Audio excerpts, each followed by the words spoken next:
Three men who killed Ahmaud Arbery. Defense lawyers argued racist texts and posts didn't prove motive, but judges disagreed. The men will remain in state prison. And Florida plans another execution Thursday. Richard Berry Randolph, a black man, is set to die by lethal injection for a 1988 convenience store sexual assault and murder. If carried out, it will be Florida's 17th execution this year, more than double the previous record. Get BIN News now on demand 24/7 on the iHeartRadio app.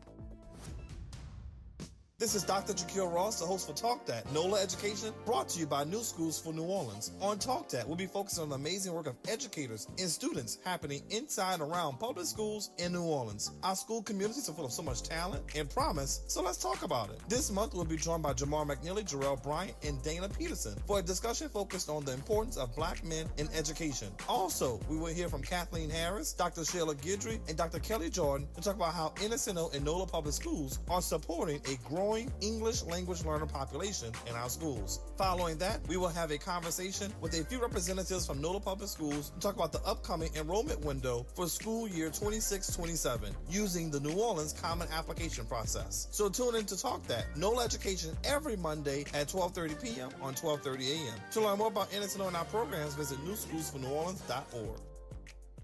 Good morning, wake up. The Good Morning Show. Good morning. On WBOK.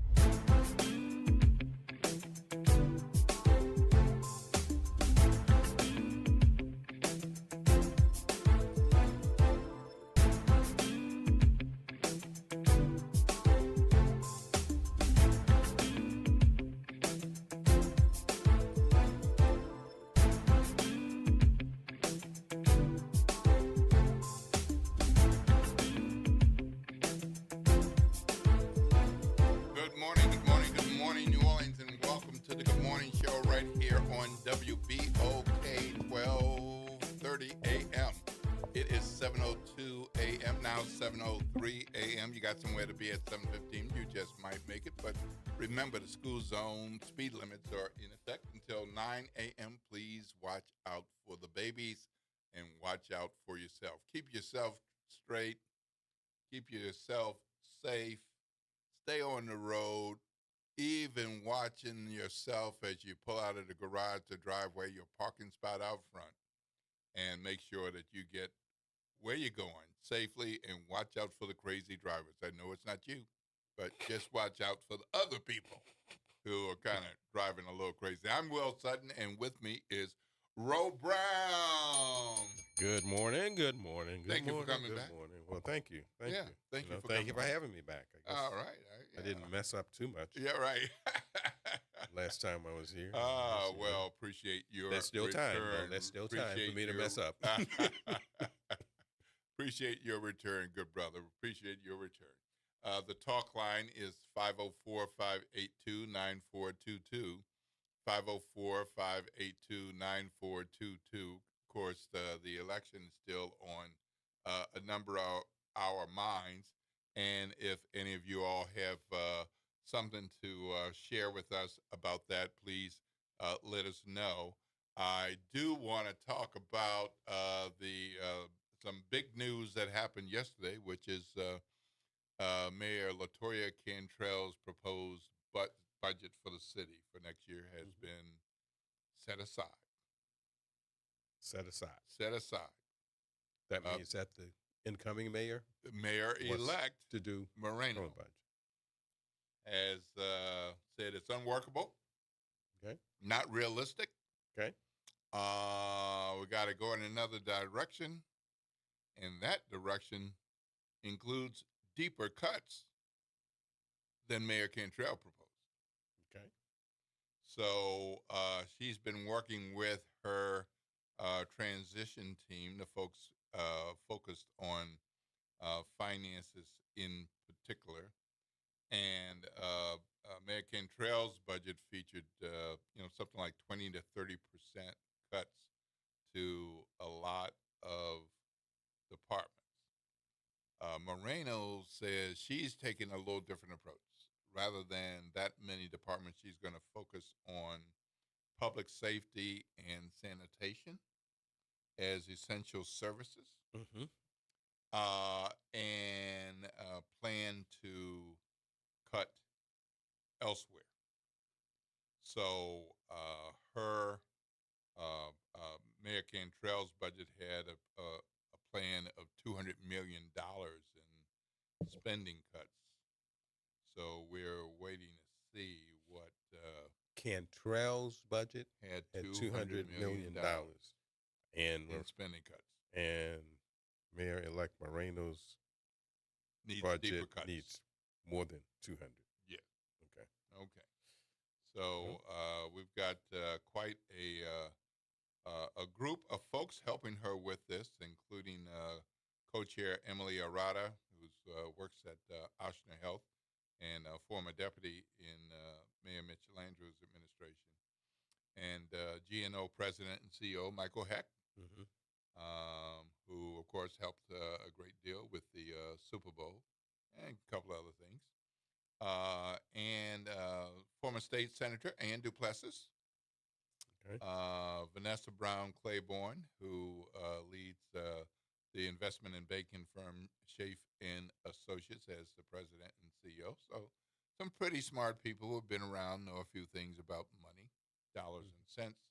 And so they've been meeting recently with city departments to look at their needs and look at the money that we have and might have.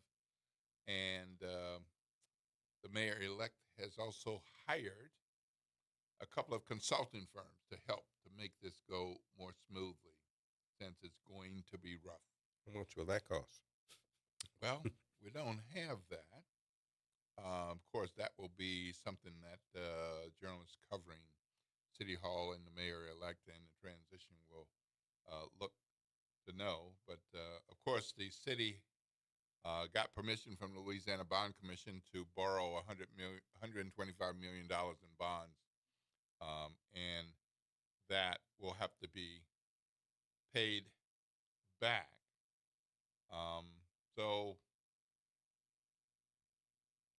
we had a lot of visions in the campaign from the mayoral candidates, including Helena Moreno. Yeah.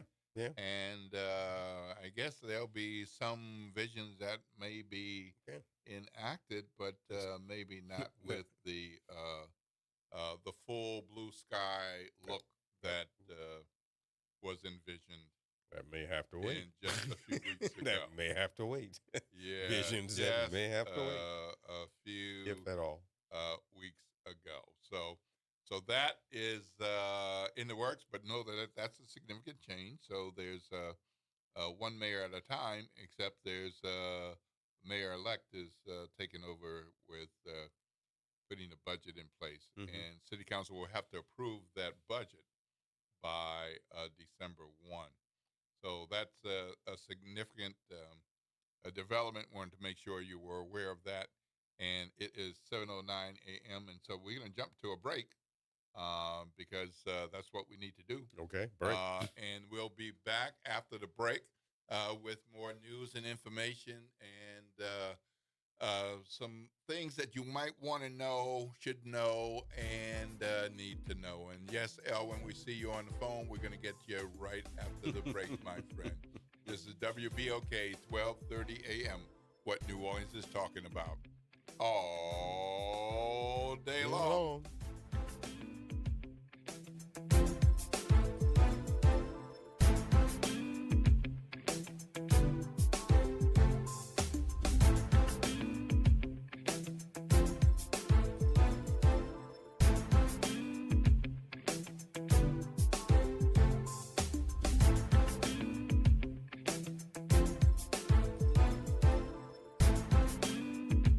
This is your news update for WBOK from WDSU.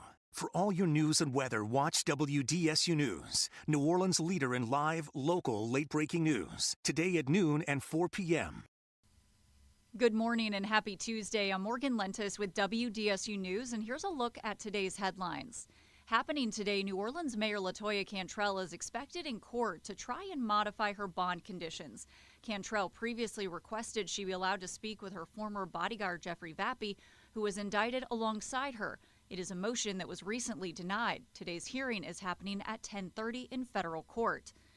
And if you need to make groceries this week, Governor Jeff Landry says those federal SNAP funds should be ready for you to use. Landry says not only will recipients get their full November benefits, but the elderly and disabled will end up with extra money after receiving 25% of state-funded assistance at the beginning of the month.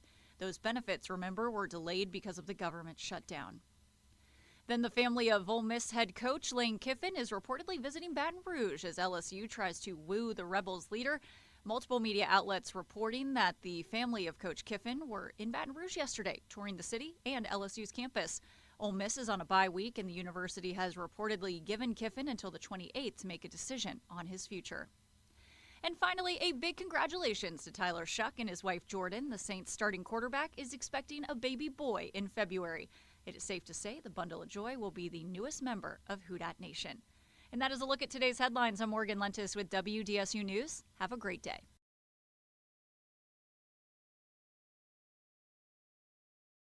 Hey everybody, it's Graylin Bryant Banks. And Kimber White Dupree. From the front porch, y'all. You know how we do. Every Monday is Moving Monday. And Tuesday is Trivia Tuesday. And y'all know we have nothing but bad cheering coming through here on Wednesday. But stick with us. On Thursday, we travel. That's right. And Friday's Free Your Mind Friday, so get your brass up. Something on your mind? Want to get it off your chest? Holla at your people. WBOK 1230 AM, the station you listen to. All day long. Good morning. Wake up. The Good Morning Show. Good morning. On WBOK.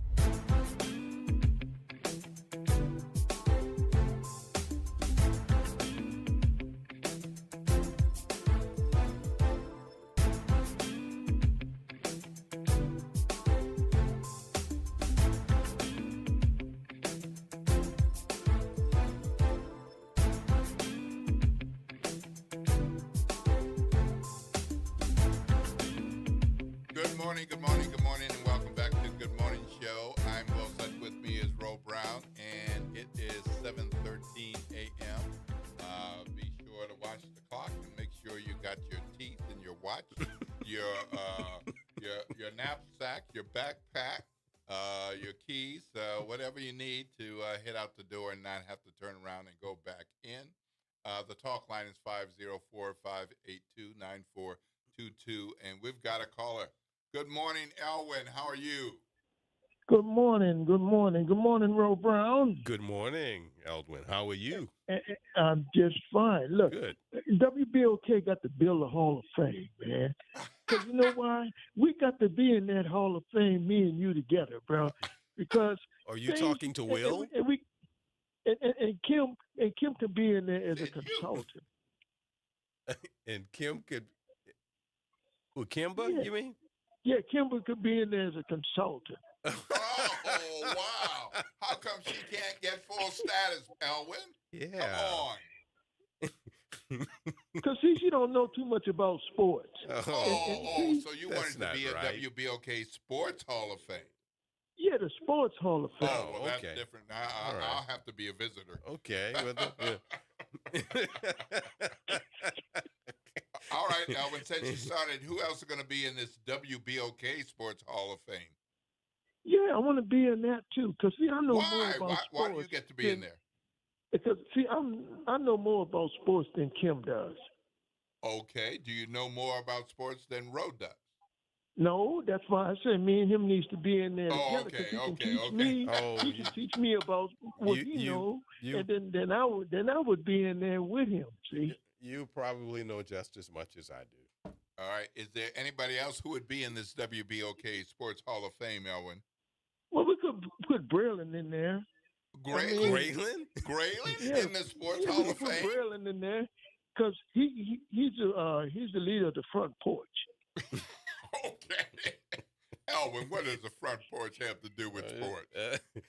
Well, I mean, he brings up the knowledge with the Saints not going anywhere this year, and I agree with him. They're not going anywhere. I'm the first one to say they're not going anywhere anyway. But next year, we're looking for a promising team. We're looking for a better team next year. I mean, we got to get rid of Mickey Loomis, though. Well, Gil Benson said he's my man. Well, I do believe that. And I think she still owns the Saints and the Pelicans, and I think what she says matters. Yes. Well, I really think we're gonna lose the Pelicans because ain't too many people gonna show up for a loser, man. Well, according to Ms. Benson, teams are not for sale. Says she's not selling. Well, I mean, look. That's what she says. But if the money is right, she'll quit. She'll give it up. Okay. Are you going to purchase it? No. I don't like the Pelicans.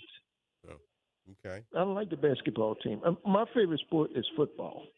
Okay. That's why I want to be in. That's why I want to be in there with you because you may have more knowledge about football. Well, I appreciate that. That's very nice of you. So, who's going to be LSU's next head coach? I don't think it's going to be Wayne Kiffin. I think it's going to be somebody further up north, further up the road. Oh. And do you have anybody in mind? No, I don't have anybody in mind, but I just think LSU should be a winner. Right now, they don't have a good defense. And, I mean, they have an off and on defense, all right? I mean, the defense play good one game, and then they play bad the next game. But, with the quarterback they got now, and if they keep the same, if nobody don't do the transfer portal, I think we would have a championship team within 2 years. Okay. So does Coach Kiffin stay where he is, or take another job? He looks like I think he's going to take the Florida job. Okay. Why is that? Maybe. Well, for one thing, Florida's a bigger state than Louisiana, and it pays more money than Louisiana does. So I think he's going to go where the money is. Not necessarily. Well, not necessarily, but money talks, and you know what? I mean, not necessarily that Florida pays more. Brian Kelly made more money than Billy Wayne Napier. Kiffin. Uh-huh. Well, I mean, look, with the governor we got, no, pardon my French, but the governor we got, he's a Republican governor, and he like to save. He's a a conservative. That's true. So I do think they're gonna offer him a nice salary, but they ain't gonna go higher than what they need to go. Well, Florida has a Republican conservative governor. Ron DeSantis. Yeah, well, I mean, Florida's like I say, Florida's a bigger state. So, they got Miami, they got Jacksonville, they got Tampa Bay. I mean, you got, and then you got all these corporate sponsors in Florida. Who, like Disney? I think Elwin. I mean, you make good points, but I think people continue to underestimate the size and the spending power of LSU athletics. The brand. Yeah, I mean, I'm not going to knock. But listen, and that includes the governor. Right, I'm not going to knock my state team. I'm not going to knock it. I'm not knocking it either, but I'm telling you, that people underestimate, the size, the spending power, the brand of LSU athletics. And people don't understand that it is a separate entity from the state. The governor can talk all he wants about how football coaches shouldn't be making what they're making. He is not alone. Everybody feels that way. I feel that way. But that's what it's going to have to take for you to get the coach that you want. Yeah, but another thing too, I don't like the governor politics because he's following Trump. Yeah, that's we don't either. Yeah, we're all that's fine, but the governor, I don't think, as much as he wants to control everything, as you said, like Donald Trump wants to control everything, I don't think he can control this. You think this is out of his hands? he can't control this. He can posture, he can look like it and everything. But if LSU fans feel that they cut corners as far as getting a coach, they won't be very happy. Well, let me ask you this. Do you think they're going to offer more money than what the governor's making? Elwin, well, come on. Now wait. What he's making that we know that he's making? Yeah. Oh, yeah, a lot more. Well, not even in the, yeah. I mean, Brian Kelly made more than the governor. Well, I mean, look. Les Miles made more than the governor. I understand why they wanted to get rid of Brian Kelly. No, but we're talking about how much people are making. Yeah, but I mean, I'm trying to make just a point about here. every southern state, the highest paid state employee is guess who? Louisiana? No, the highest in every southern state, the highest paid state employee is guess who? Who? Whoever is the head football coach of the state university. Okay? Right, but I'm saying this, all right? I really think the governor should pay more attention to the state than to get into sports. Nobody disagrees with you. There are a number of people who agree with you. No one disagrees with you on that. Very few people. And I think, the governor ought to stay out of sports because I don't think he played a down of football. Well, that doesn't matter, He's a big fan. Yeah, but I don't He's a big fan. Yeah, but I mean, if he get out there and play a down of football, he would understand how things go in Louisiana. Yeah, well, maybe. I mean, politics controls everything, but I don't think, politics should control sports. Well, it does. I mean, and it always has, and it always will. Yeah, but I mean, this is why the Saints didn't go to the Super Bowl again. Why? Why is that? Because politics controls sports, and it controls the state. So politics does not control states, sports when a team goes to the Super Bowl? Yeah, let me say it this way: Saints won one Super Bowl, and I hope I get to live long enough to see them go to 3 or 4 Super Bowls. But right now, they're not going anywhere right now because the situation that they got. They got rookies on the team. I mean, I think next year we'll make the playoffs, but you never know. Playoffs can lead to other things. Elwin. Yes. You're a better sports fan than that. Yeah, I'm a better sports fan. The New England Patriots have won 9 games already this year. Yeah. This time, I mean, they won 9 games. Wait. This time 3 years ago, how many did they win? Yeah. They were like the Saints are right now. Yeah, but you got to look at New England. No. They were like the Saints were. Saints are right now. Okay. Remember?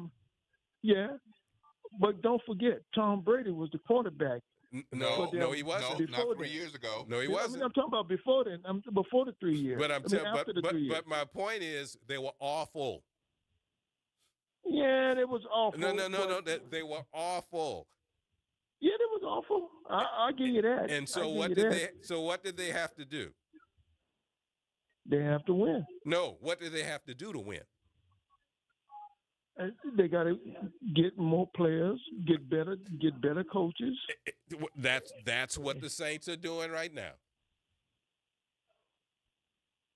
But I'll say this: the referee controls sports. The referee controls football. Yeah. And the bad call, you see, the thing is, ever since that bad call we got with the Rams, we're not going to go anywhere because every referee. I'll say it this way: you can't prove it, but I think those referees bet on football games up under the table. They have their favorite team who they want to win. Every single one of them. Come on, Elwin. Now I'm not saying everyone, but I'm saying you said the referees. I'm saying the referees have their favorite team that they want to go. and every team they want to make the playoffs. But we're in the South. When the last time Atlanta been to the Super Bowl? One time, right? And they didn't win. When the last time we went to the Super Bowl? One time, and we won.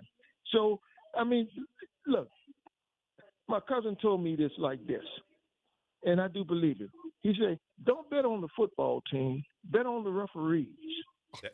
Dallas is South. And that, and they control the game. But Dallas is South. I don't like Dallas anyway. No. Dallas is South. Yeah, Dallas is the South. Yeah, Miami is the South. Miami is the South. And, when the last time Dallas won? When the last time Miami won? Well, but your point wasn't about the last time. But they won 5. Yeah, but when the last time they went? It doesn't matter how many times they went. When the last time did they go? Okay, you got to look at it. You got to look at it this way. Miami, yeah, they're coming up, but they're not there yet. The Saints, well, they're getting there, but they're not there yet. Okay, Atlanta, no. Well, to me, Atlanta, I'll say this: the 28-3 game, 28-3 Super Bowl that they was in, they embarrassed the whole South when they let New England came back and beat them. Hey, Elwin, we're going to have to take a break. Thank you for the sports conversation. Sports conversation and your suggestion for the WBOK Sports/Other Hall of Fame. All right. We're going to have to move on. You have a great day, Elwin. You too. All right. All right, folks. Don't know what y'all think about that, but sounds like the WBOK Sports Hall of Fame might be small for now. Might need some asterisks or something, but we'll see. But that's Elvin's idea. What's your idea? It is 7:28 a.m. We're going to take a break, and when we come back, we will be talking to Dr. Cherie Agwo, Chief Medical Officer. It is Diabetes Awareness Month, and we hope we'll be in conversation with her. This is WBOK, 12:30 a.m., what New Orleans is talking about all day long.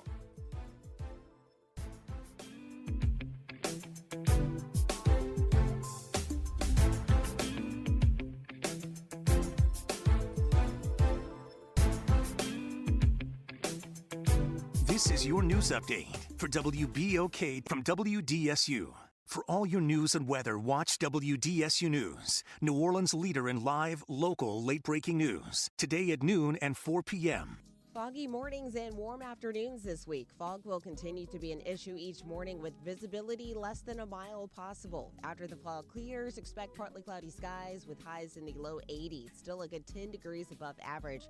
Overnight lows in the 50s and the 60s, 80s for the next couple of days with late week rain possible by Friday. From the WDSU First Warning Weather Center, I'm Raven Richard.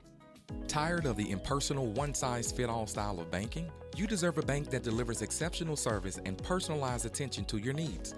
That's the Home Bank Standard. Since 1908, Home Bank has been a trusted financial partner for businesses and families because we go the extra mile to help you reach your goals. See for yourself why Home Bank is good for business, good for life. Stop by any New Orleans area location or find out more at home24bank.com. Home Bank, member FDIC. The New Orleans Jazz and Heritage Foundation is the nonprofit organization that owns the New Orleans Jazz and Heritage Festival presented by Shell. With the funds generated from Jazz Fest, the foundation invests in Louisiana companies through economic development, cultural enrichment, and free educational programs. To learn more about what the New Orleans Jazz and Heritage Foundation does, please visit www.jazzandheritage.org. Visit DePaul's new Algiers Health Center at 2801 General de Gaulle Drive to receive primary and preventive care for both adults and children. Services also include behavioral health, imaging, and on-site pharmacy, vision, Medicaid enrollment assistance, and more. For appointments, visit DePaulCommunityHealthCenters.org or call 504-2 207-3060. A message from the community scientist. Do you live or work in St. James, St. John, St. Charles, Ascension, Calcasieu, Baton Rouge, or St. Bernard Parish? You may be exposed to harmful chemicals like phthalates, BPA, and flame retardants found in everyday products but linked to serious health risks. That's why the community scientist, a program of Rise St. James, brings you clear, science-based facts that protect your health and our environment. Stay informed, stay empowered. Visit risestjames.org today. You've got responsibilities, but that doesn't mean your dreams are on hold. At Southern University at New Orleans, our evening and weekend college is designed with your life in mind. Finish your degree, start a new one, on your time, your degree, your schedule. No excuses, just opportunity. Visit suno.edu and make your next move today.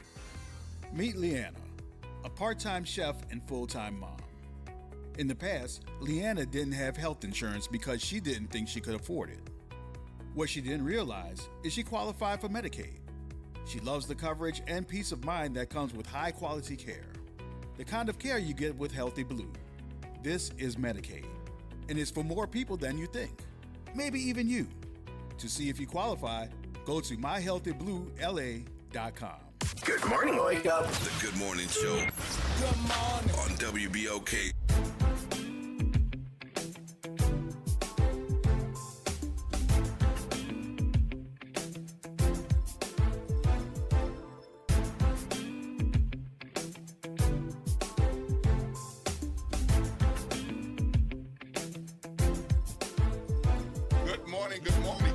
New Orleans, and welcome back to the Good Morning Show. I tell you what, live radio is something else, boy. You get a finger pointed at you, you got to stop what you're doing and make sure you know that everybody can hear you. I am Will Sutton, and with me is Ro Brown. Good morning. Good morning. Thank you for your professionalism and helping me catch myself. Oh, you do just fine. Ladies and gents, WBOK family of listeners, it is 7:33 a.m. and I am hoping that your morning is off to an amazing start. And I hope that you will stick and stay with us because we've got more of our show ahead. And we're going to be talking with Kathy Hambrick from the Amistad Research Center in a bit. We'll also be talking with New Orleans Police Chief Ann Kirkpatrick. And we're going to be talking in just a few with Dr. Cherie Agwo, Chief Medical Officer in Memphis. And it is November, so it's Diabetes Awareness Month. Good morning, Dr. Agwo. Am I saying the name right? Yes, you are. Good morning. How are you? Fabulous. I'm Will Sutton, and with me is Ro Brown. How are you? I'm well, thank you. Fabulous, fabulous. So you're in Memphis, is that right? That's correct. Yes. Great. How long you been in Memphis, and how is Memphis these days? Memphis is good these days. I've been here since, I know. I've been here since 2009. So I did medical school here. I came from medical school, and I've been here since then. Oh, so they sucked you in and got you to stay, huh? I know. It's amazing how these things happen. Where are you from, Doc, originally? Well, lots of places. Clarksville, Tennessee is home. Nigeria is also home. Mm-hmm. So. Yeah. Clarksville. Okay. All right, cool. Now, so you got a whole lot of training. Internal medicine, diabetes, obesity, metabolism, just all kinds of things. So we've got Diabetes Awareness Month this month. So help us understand what we heard before about the sugar. But what we need to know in 2025 about diabetes. About diabetes. Okay, so maybe let's start with what is diabetes. How about that? That's great. That's what we're driving at. Yep, that's what he meant. Okay. So diabetes is a disease of insulin. I guess that's and I'll make it very simplistic. So let's start from insulin. And insulin is made by our pancreas, okay? Insulin is the key that we need to get the food we've eaten into the cells where they actually work. So insulin is the key that opens up the cells. When you don't have any keys at all, your pancreas is not making insulin, that's type 1 diabetes. So the sugars end up being high because the sugar or the food you've eaten, blood sugar cannot get into the cells where it's needed. And type 2 diabetes, you do make insulin, so you have the key, but now your key is rusty. And you can't open the door properly, or you open it but not all the way. That's type 2 diabetes. You do make insulin, but the cells have become resistant to the insulin that you are making. So ultimately, in both forms of diabetes, you have high blood sugar. Mm-hmm. You know what? Yeah, you know, Doc. Yeah, that I was kind of answered my question. Type 1, type 2. Difference or whatever it is. But I think that a lot of people, you heard Will say what we always say. Well, I got sugar. That's correct. I got the sugar. Okay. I think some people, they think that actually means that, because you ate too much candy or whatever, you got sugar in your blood. And, I guess what I'm saying is, maybe explain what the endocrine system is. You know what I mean? Because I think that's what this is all about, right? That's correct. So the endocrine system in general is just, endocrinology is the study of hormones. There are tons and tons and tons of hormones in the body, but as far as diabetes, it relates to our pancreas and then the hormone insulin. Mm-hmm. So when we say I've got the sugar, it's because, yes, you check your sugar and your sugar is high. But it's not necessarily because you ate too much candy or ate too much sugar. Mm-hmm. It's because the body, everything we eat, the only thing the body understands is glucose.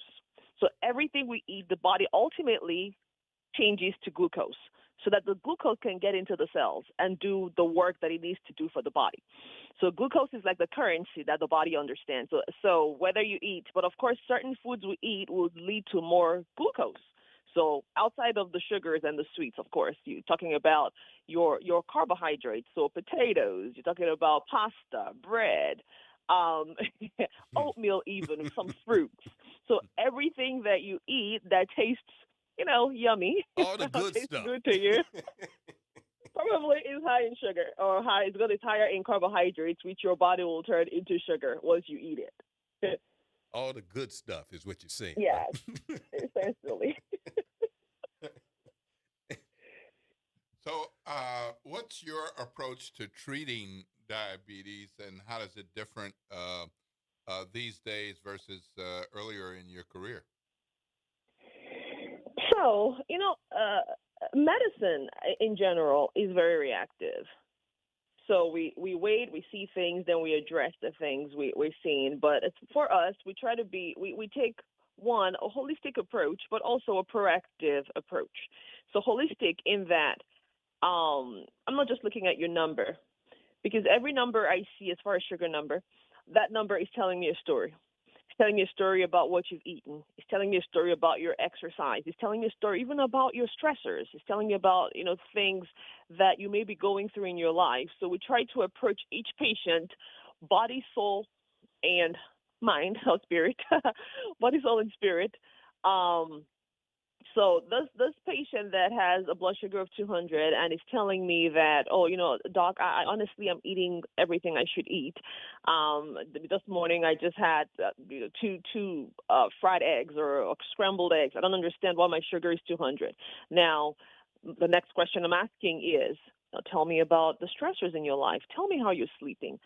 Tell me about, because ultimately now, of course, I'm a hormone doctor. This brings in another hormone, cortisol. When we are stressed, our adrenal glands makes more cortisol.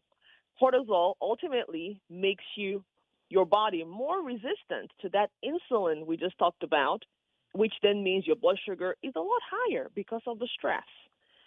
And then, as far as proactive, I don't need to wait, or we really should not be waiting until this patient has developed the kidney disease or this patient has developed the high blood pressure. We should be looking at the risk factors. You have diabetes. So I know that most people that have diabetes, not most people, but we know that diabetes really increases the risk of heart attacks and strokes. We know that diabetes increases the risk, or is the number one cause of blindness. It's the number one cause of kidney failure and dialysis. It's the number one cause of non-traumatic amputation. So what are things I can be doing before the patient even starts showing signs of any damages to hopefully help prevent this from happening to this patient that's sitting in front of me? So that's our approach. Okay. So how should we go about thinking about diabetes in terms of a holistic approach to living more healthy? Yes, sir. Of course, we're in New Orleans, and Louisiana, so we don't have a whole lot of healthy here. We rank high on some of the things that we don't like to rank high on, and rank low on some of the things we wish, and that includes obesity. Okay. That's correct. And we have Yes, some sir. very, very rich foods that some of us like to say that we'll eat sparingly, but it can be really hard when it's here like all the time. So in a culture where we have such rich foods so often, how do we think about diabetes if we don't have it, but we're certainly putting ourselves at risk of having it? So if you don't have it, that's good. But other things to consider is, of course, what's genetics? What's the family history? Is it in the family? And then you mentioned, what am I eating? Because family history is not the only thing that increases my risk. My lifestyle actually plays 60% of a role in developing diabetes. So what am I eating? And then how much am I moving? So as far as, genetics, there's nothing you can do about that. It's just, but the way I see it is, you can't change your genetics, but you have a foreshadowing. You know that I'm at risk for this. So now I need to start making changes early on in life to make sure I don't end up here. Food.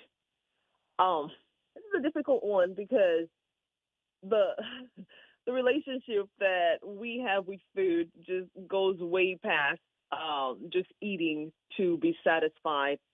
Food is tied to emotion. Food is tied to comfort. Even food is tied to we socialize around food. Like most families, when we're meeting to eat, right? We're not just eating to play cards and talk. No, there's food involved. So food just builds. Food just has a far reach into our life. However, what I tell my patients is, Rome was not built in one day. Be mindful and then start making those little changes, those small changes that ultimately would give us big results. It's hard to tell someone, you were raised on eating a dessert with every meal or after dinner every time. Now, all of a sudden, I tell you stop eating dessert. It's going to be hard because this is a conditioning that's happened for 40, 50 years of your life. So how about instead of eating a full slice of brownie, let's go to a quarter slice?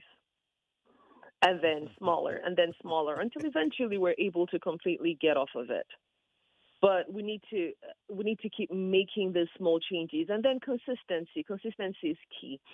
When patients sometimes will tell me, "Oh no, I have a cheat day on Wednesday." I always ask this question, and I'm like, if I tell you that if you eat this thing, if you eat this particular food, you'll develop or you're going to die tomorrow. Are you still going to cheat with it?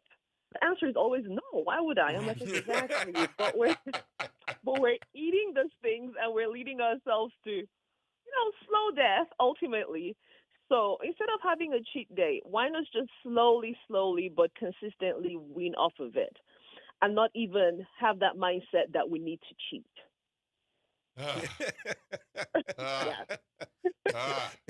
Yeah, I hear you. Doc, let me, this might be, no, it's not off. I worked in ophthalmology when I was in the Navy. Yes. So about a year ago, I was talking to someone who was a little older than me, about the same age as me, and I couldn't get him to understand. He was complaining about his eyesight, and I told him why he may have had problems with his eyes, because he was a diabetic and he couldn't get that. Mm. I just couldn't get him, diabetic retinopathy or whatever. Just talk a little bit about that, because I think there are a lot of people, especially a lot of African Americans I've run into, who don't connect that. Right. Their sight with their diabetes. Right. Talk a little bit about that. Yeah. Yes, sir. So what happens is when the blood sugar is high,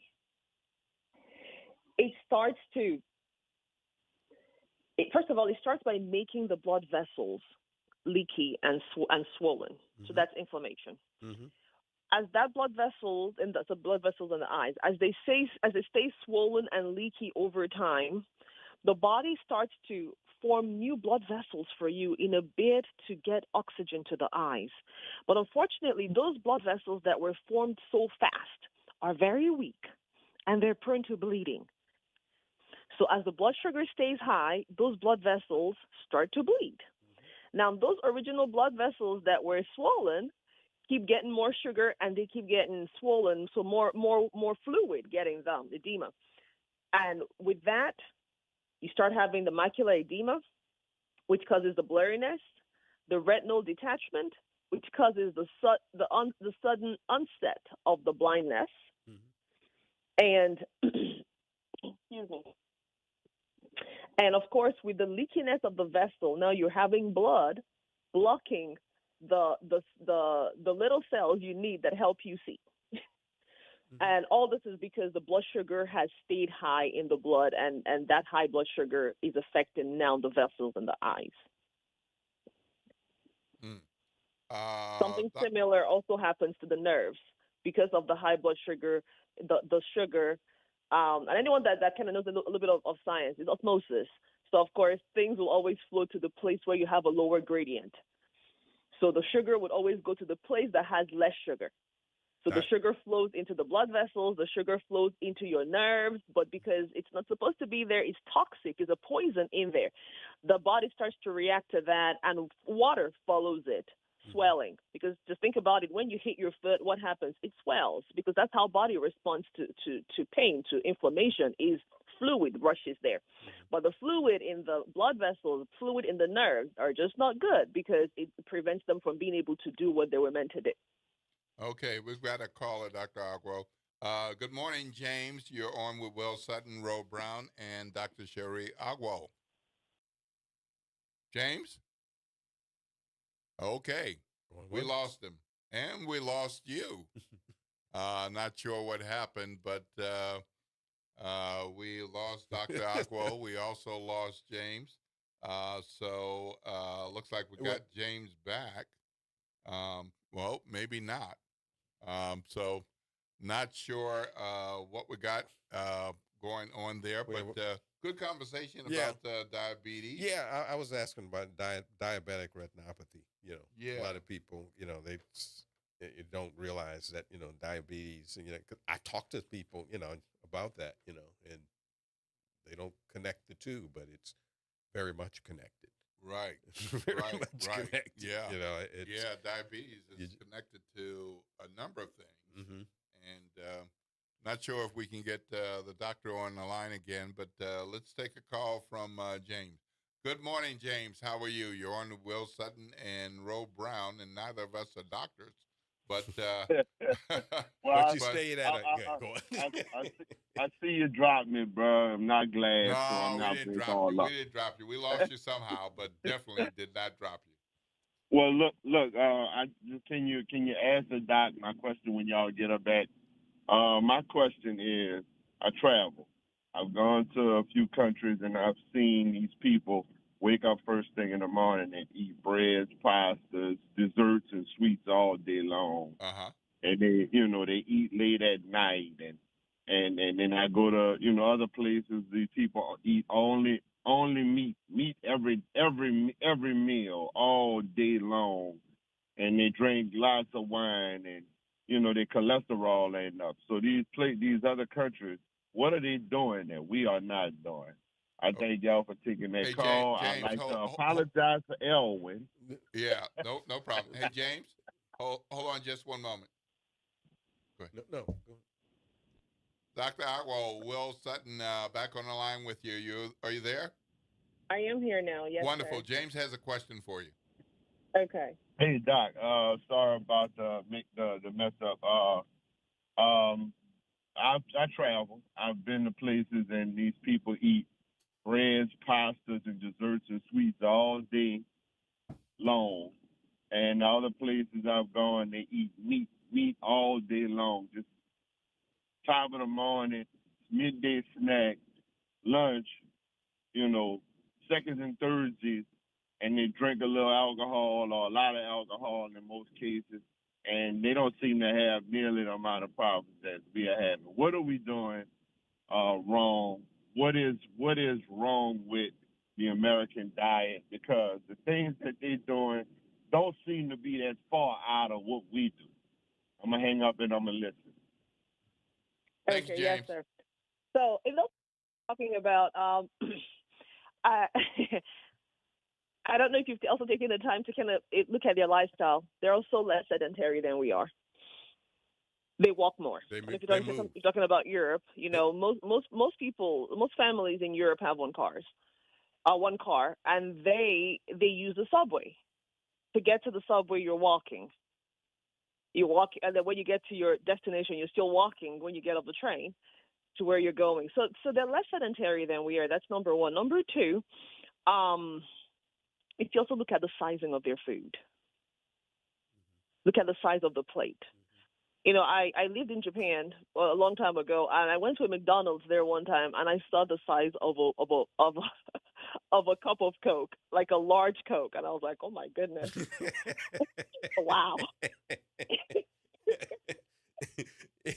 Didn't get as much, huh? Yeah. Right, and I'm like, this is not even enough to swallow a quarter of this burger. What am I supposed to drink after that? Yeah. So the sizing, the quantity, we eat larger quantities of food, and I mean if you look at the size of a dinner plate from the 80s compared to the size of a dinner plate now, it's changed. So our portions have gotten larger and larger. And then also, I mean, there's something to be said for how much our foods are processed. There's a lot of processing that goes into what we're eating. And then because of convenience, we do tend to maybe reach more for the processed foods because it's easier, it's quicker. Even when you're cooking, think about it, even when you're cooking at home, the bulk of what you're using as your base are all processed stuff. You're not making your spaghetti sauce from scratch. You're not. If you're making a pie, you're using a pre-made crust. So and all those things, it does help for convenience in life. It does save time, but they're also highly processed. Yeah, and when you talk about the size of the portions, Doc, I just look at the French and their breakfast, people in America, you say, you got to eat a good breakfast. It's the most important meal of the day. And you got to eat all of this stuff. And you go to France and breakfast is a croissant. Exactly. You're absolutely correct. And then also you talk about the French, they do drink a lot of wine, but very dry wine. We drink sweet wine. Yeah. And that's the difference. So I know we got to let you go in just a couple of minutes. For adults who are newly diagnosed with type 2, what are your best recommendations as they talk about this and work through this with their health professionals? So my best recommendations is do an overhaul of your diet.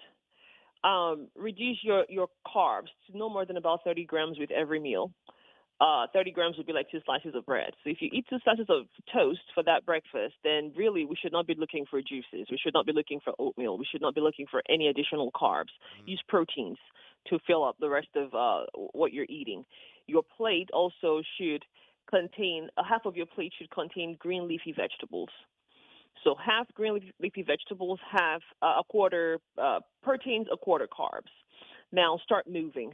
You don't have to have a gym membership to move. You don't even have to start with a marathon or walking a mile. Start where you are. If it means going, if where you are right now is walking to the mailbox, then walk to the mailbox 5 times, 3 times a day. Let's start there, and then progressively increase from that. Then next is work with your primary care doctor as far as medications. Even if they tell you need to be on insulin, that's okay.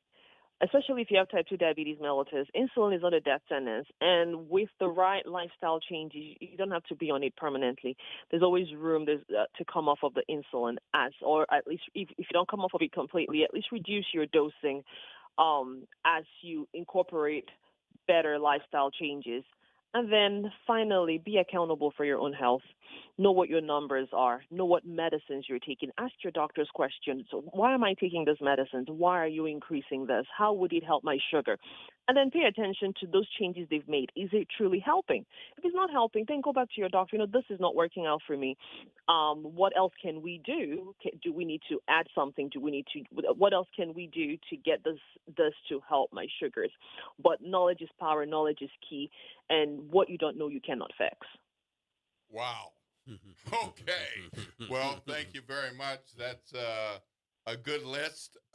And I do have a doctor's appointment next month, so I'll have to keep some of this in mind. Thank you so much for joining us this morning, Dr. Cherie Agwo, and spending some time with us and educating us and reminding those of us who have had some knowledge but maybe needed a refresher. So thank you so much for joining us here on the Good Morning Show. You have a blessed day. Yes, sir. Thank you so much for having me, and you have a blessed day, too. All right. Very good. All right. Bye-bye. Folks. All right, folks. We have just a couple of minutes, and we're going to be taking a break. When we are back, we're going to have New Orleans Police Chief Ann Kirkpatrick talking about the public safety, the serve and protect.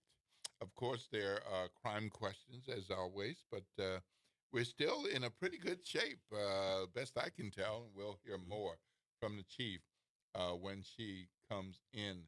We're also going to hear from Kathy Hambrick about the Amistad Research Center and a special event, a special auction that is ongoing, and we're going to hear more about that as well. So stay tuned right here to WBOK 1230 a.m. If you want to get your call in, feel free to do that. Reverend Calhoun, I saw that you called. We're just trying to move from one thing to another. So, yes, man, I saw you. 504-582-9422. 504-582-9422. It is 7:59 a.m. This is WBOK 1230 a.m. What New Orleans is talking about all day long.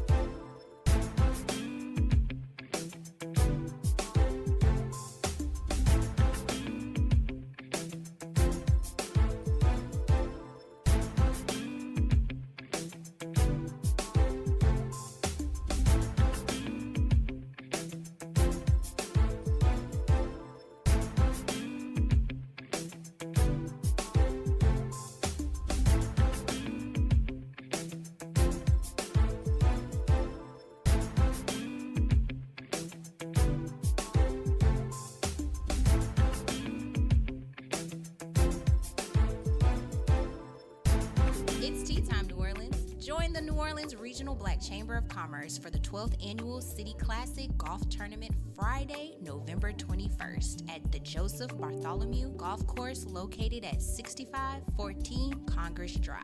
Registration and breakfast start at 8:30 a.m. with a 10 a.m. shotgun start, and ladies with the drive tea time at 10:30 a.m. Don't miss this annual tradition of excellence on the green, brought to you by the New Orleans Regional Black Chamber of Commerce. This is The Law in Your Legacy. I'm attorney Pete Hamilton. I'm attorney Ryan Hamilton. If you had $1 million, would you leave it to an 18-year-old? Hopefully not, but that's exactly what can happen with a simple will. The money goes straight to your kids when they hit the legal age, no guardrails. A trust lets you control when and how they receive their inheritance. You can set ages, milestones, or even make sure they finish school first. Give them security, not a spending spree. This is not legal advice. That's just a tip brought to you by Liberty Bank and Trust. For more information, go to libertybank.net or contact us at 504-915-5016. Interest rates and inflation are out of control. Is your credit card debt also out of control? It's time to resolve your debt and take back control for a lot less than what you owe. If you have $10,000 or more in credit card debt, then you need to call us right now. Debt Fix Pros can significantly reduce the amount you owe, and you could be debt-free faster than you think. I knew we had to do something. Our debt was growing. It was getting out of control, and we just didn't know what to do. We saw an ad for Debt Fix Pros. We called, and they showed us how fast they could get us out of debt. It really was amazing, and now we're back in control. Call now, and we'll show you how easy it is to fix your debt. The call and consultation are free. Call Debt Fix Pros right now at 800-311-5977. That's 800-311-5977. 800-311-5977. A careless driver can change your life in an instant. Do you know what to do or who to call? If you've been injured in a motor vehicle accident and do not have an attorney, call Auto Accident Help Desk for a free consultation. We can answer all of your questions and estimate the potential value of your case. Call Auto Accident Help Desk and connect with an expert personal injury attorney. Call 800-269-4524. 800-269-4524. Don't worry how to handle your medical bills, lost wages, and pain. We will get you the money you deserve. They got me way more than the insurance company offered. The consultation is free, and you do not pay any legal fees unless we win or settle your case. Make the smart call. If you've been injured in an auto accident, call Auto Accident Help Desk for a free legal consultation. Call 800-269-4524. 800-269-4524. 800-269-4524. WBOK New Orleans, home of the Good Morning Show, 7 to 9 a.m. weekdays. This news report is brought to you by New Schools for New Orleans.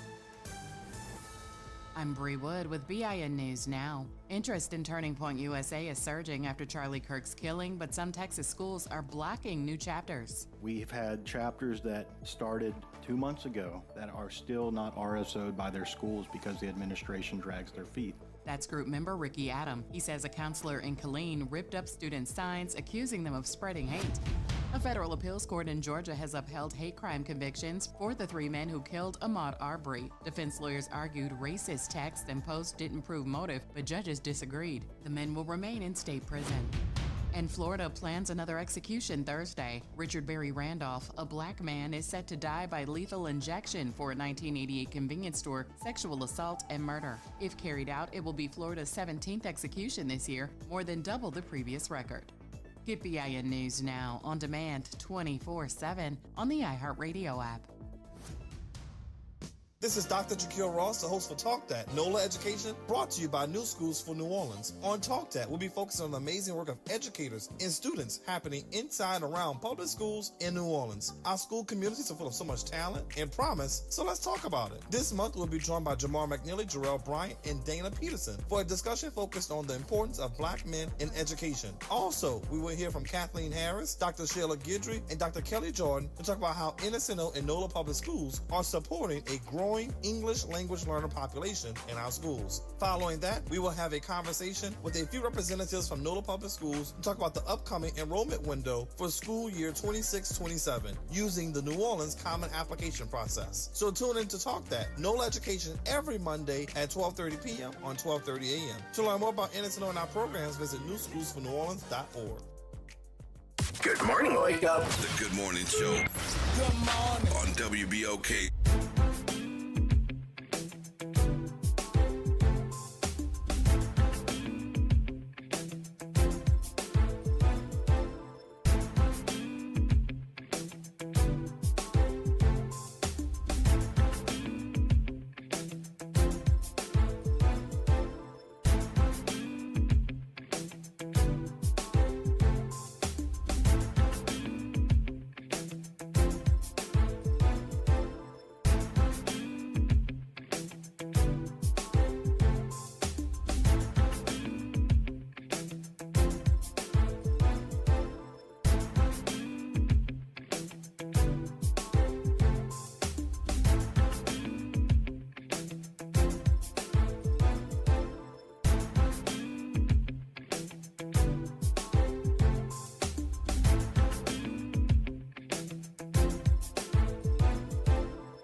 I'm Will Sutton, and with me is Ro Brown. Thank you for being here, Ro. Thank you for having me.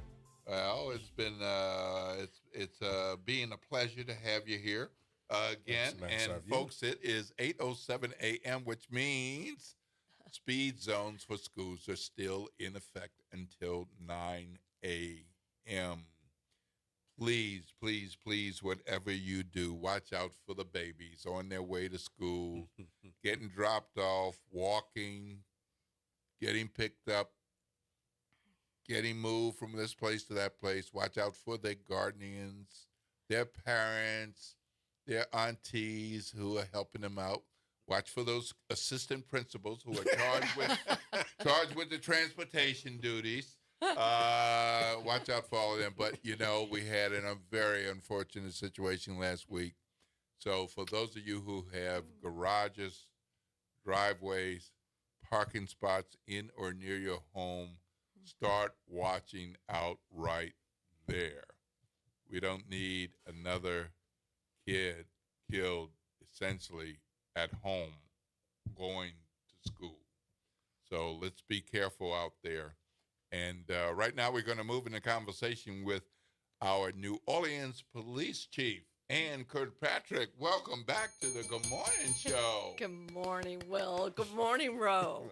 Glad to have the opportunity to be here. You know, I love coming to WBOK. It's really great. Wonderful, wonderful. Yeah. So how are things going? You know, very good right now. We have had some spike of violence, and I think, you know, that's it's no secret. It's so unfortunate. We had a narcotics-related death, apparently, murders this weekend.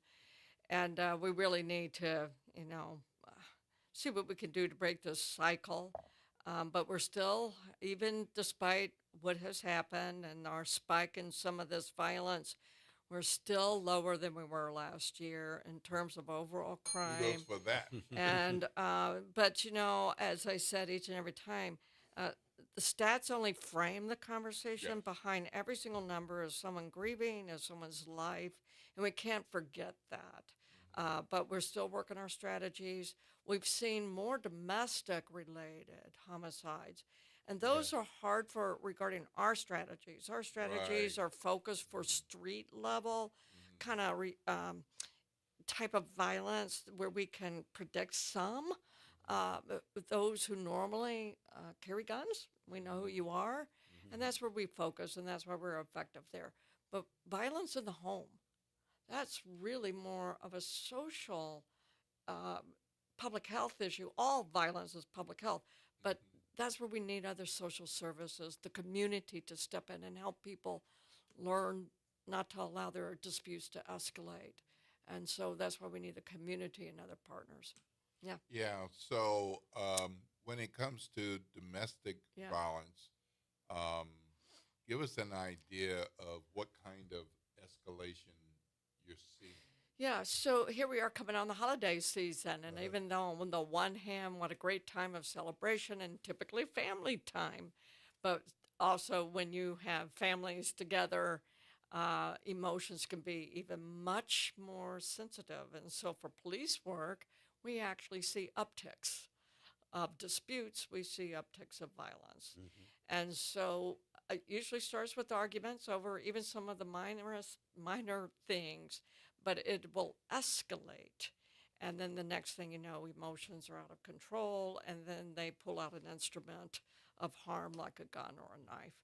And so we just would ask people not to combine alcohol with their arguments. And when you find that you are emotionally getting triggered, which we all do, step away from the situation, go take a walk, remove yourself from the situation. Guess what? You don't have to win every argument. Walk away from it. And that will do a lot for people not allowing their emotions to go unchecked. You know, Chief, I sometimes when you hear about things on the news, domestic situations that police have to deal with, and I think about if I'm a policeman, how hard that must be, because, you know, okay, so you know the simple things. The guy's on the corner selling drugs, so you go get him. Yeah. Okay, that's where you go. He's the guy, okay. But in a domestic situation, I mean, when you go, sometimes you got to leave. Right. I mean, you can't be there. You can't necessarily, there's nobody for you to arrest. You know they're arguing, and then you leave, and two days later. Right. I would feel so bad. Yeah. You know, I mean, that's know. what I mean. You know, I know. But just take a walk, folks. Walk away from it. I know it sounds too simple, but don't overlook the simple. Yeah. You know, especially if someone has a tendency to be hot-headed, don't poke at them. You don't have to win. Walk away. And that's, and don't bring guns to the party. Don't bring, we've seen some events where someone grabbed a knife. But don't mix, you know, alcohol, too much alcohol. Don't get too angry. Don't get too lonely. Don't get too tired. You know, that my pastor used to say that spells halt. Yes. Don't, hungry, angry, lonely, and tired. If you take the first letter from each of those words, it creates halt. And when you find yourself too tired, too angry, too hungry, too lonely, you need to change that circumstance. Stop. So we have some big events coming up. Yeah. Bayou Classic, Sugar Bowl, Thanksgiving Parade, Bayou Classic Parade. Second we got 9 times. We do. We had a little, we had more than fun, unfortunately, last year. Yeah. With a couple of folks shot and killed and others injured. We certainly don't want to see that. You know, it's not a part of our culture for our second lines. And being an outsider, I came and I went, what's a second line? And I've learned what a second line is and what an incredible, wonderful culture of New Orleans is unique. It's what makes New Orleans such a fabulous city among all the other festivals. But again, when you have a whole lot of people, and if you mix it with alcohol and anger and you bring guns, you know, there's a nice little saying, but it's a great one, which is drop the heat, keep the beat. Yes. And that's a great thing just to keep in mind. So we're going to ask our community, your partners with us, if you know someone's carrying, and try to intervene. Let us know. You yourself don't do the intervention. That's what we're trained to do, but there's no need to get it, let your emotions get unchecked in these events. These are family events, and we want them to be fun, and it is not a part of the culture of New Orleans. Violence is not a part of the culture. We need to stop that. We need to have a totally new mindset about violence. When you change your thinking, you change your culture. And we want to embrace the art of what's here. But violence is not a part of our culture. It was nice to see 9 Times do a social media post encouraging people to participate, but to cool it. Isn't that great? To cool it. That's what a partnership's supposed to be about. The police really are members of your community. You know, we have officers and families who go out and participate in second lines. They are you, but that's why we need you, the citizenry, to support and take an active role. I love the social post. Thank you, 9 Lives. That's great. Yep. So 9 times I said 9 lives. You know where my thinking is 9 times. Yeah, right. So as we head to the end of the year, we got this city fiscal crisis, and one of the issues is overtime. But we cannot, I'm not the expert you are, but I don't know how we can have a 9 times, a Bayou Classic weekend, not just the game, a Sugar Bowl game, and not just the game, but all the activities with it, all of the Christmas things going on, and not have overtime. That's correct. So how do we deal with that? Well, we're 300 officers short from what we have been in the past historically. Therefore, we probably even need more officers than 1,200 just to be able to service the city the way the city should be serviced and the way people want to be served, right? So we cannot operate without the overtime. I am very grateful, truly, to our mayor, Mayor Cantrell, to our mayor-elect, Moreno, as well as the city council. You know, again, it's one of those emotional things when you realize you have no money and you don't think you can even make payroll. Emotions get higher, and then the reaction versus a reflection is stop all overtime. Well, it's not feasible. And I think that the council and everybody kind of regrouped when they could, reflected and realized, yes, we have to have the overtime. And my responsibility is to manage overtime properly, to be a steward of the taxpayers' money. One of the council members said it, I think it was Joe Giarrusso, but that, you know, this isn't candy and we can't just hand it out. And the city isn't an ATM machine. And so I have a responsibility and will follow my responsibilities associated with proper management of overtime. But I think we've gotten to a good place. Thanks to the council and everyone involved, they've got a path forward. They've got the loan. We're going to make payday. Everything is back on track. And and they're going to work with me next year, the council, with properly funding the overtime. Then you hold me accountable to managing it properly. So have we gotten to a point where there's some agreement about what must be done to keep us safe? Yes. And what that's going to take in terms of money? Yes. For overtime? That so is everybody clear now what that is? We're all like-minded, and we have presented the numbers and said you can look historically and see what it costs to run a Sugar Bowl. What does it cost to run a second line? Now, I will say second lines are growing. They're becoming bigger and bigger, and yes, we've had violence. Yeah, 9 times, just for instance. I mean, exactly. That's huge. So because of that, the historical numbers that we have used to staff a second line, particularly like a 9 times, or any of the second lines, they are growing, which is great because the culture is embracing, and that's one sign of healing and growth, and that's what we want. But we cannot staff it with the historical numbers. Right. So we're having to go back to the council and say, this is what it's going to cost to be able to keep the community as safe as possible. And even with that, we cannot man every single corner, if you think about it. Even Mardi Gras is like that. We can't put an officer on every single corner. So it's expensive, and it's the cost of doing business is your safety. It costs something. So is there an estimate at this point? Yes. For what's the estimate for just between now and the end of the year? Yes. Because we got all these, payroll issues and all. Do Yes. we have an estimate? We do. And we went to the council and we said, these are the known events that are coming up. Bayou Classic, as we prepare for Sugar Bowl, all of that. Now, we also have pop-up events. Yeah. That's what protests could have popped up on us. That's what I was going to say. Right? And that's not planned. Yeah.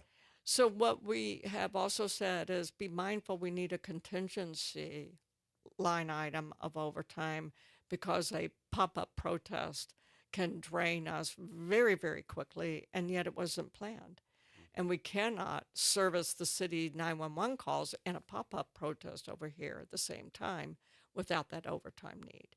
So everybody's understanding the business of running the police department because it's also a business. Costs money. So do we know how much money it's like, Yes. Chief Ann, you can work with this much, Yes. and you agreed. I mean, maybe you want it Yes. more. Do you have a figure on Yes, it's been, we've given reasonable numbers to the council from everything I understand and the mayor. All right, so you don't want to tell me a number. Yeah, no. Okay. Not right now because Okay. it's not a committed to number. Okay, and okay, so I just wanted to kinda get an we've idea where we- presented the numbers Okay. until the council goes, here it is, All right. here's your bucket of money. Yeah. We Well, I'm have, just we're in concerned those because we're conversations. getting Yes. closer and closer. I mean, No, those these numbers have events are been happening. right. They're coming up very quickly. Even as of last night, we Yeah. were still sending overtime estimates because now we have even another event that has popped up, and we're trying to say these are our contingency numbers. We think we can be reasonable about. Right. Known events, we're still trying to say, historical numbers. But like I said, second lines have become a new animal in the sense of they're growing, and we have to have more staff than we historically have had. Right. It's 8:22 a.m. and I'm Will Sutton. This is Ro Brown, and we're in conversation with New Orleans Police Chief Ann Kirkpatrick, talking about all things NOPD.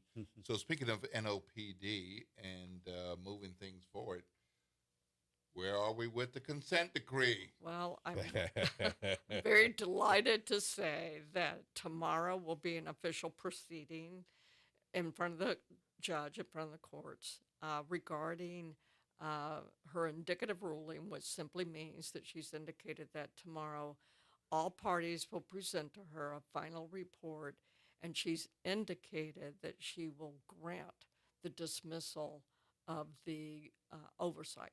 So we are excited about this. This is a big goal. I had 3 major goals when I got here: the reduction of the violence and consent, that we would accomplish the goals of the consent reform, and then thirdly, the retention and the recruiting. And so this is the second of a really big goal, I think, that we are very excited and pleased for. So if that I'm just indeed a is a big citizen thing. of New Orleans, why should I be as happy about that as you see? Exactly. And something, in fairness, there are people who were wounded by this police department years ago, 12 years ago, and further back, is why we went under federal oversight.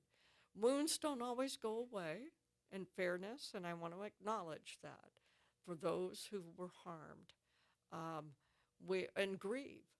And we grieve as we get older. We don't necessarily, or we get further removed from the harm event itself. Doesn't mean the wound doesn't just clear up always, right? We just grieve differently. When my mother died, I cried a lot, but as time has passed, I still grieve for my mother, but I don't cry every day, right? So it's no different. And so I do want to acknowledge those who still have great grieving in their heart.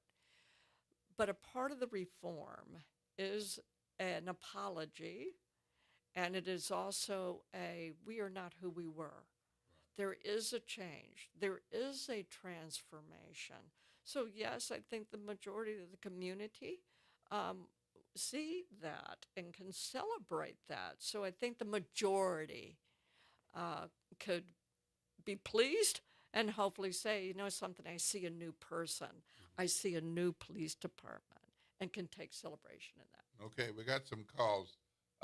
Reverend Rick Kastner, Will Sutton, Ro Brown, you're on with Chief Kirkpatrick. Good morning, Chief and my brothers. Hey, this Rev. is Reverend Rick Kastner. And I just called to say I agree with some of the stuff you spoke on, but here's two things that concern me. The killing of our young people, school-age children, the violence that happened in and around that. And secondly, and more important to me, is the safety of our citizens on a proactive level.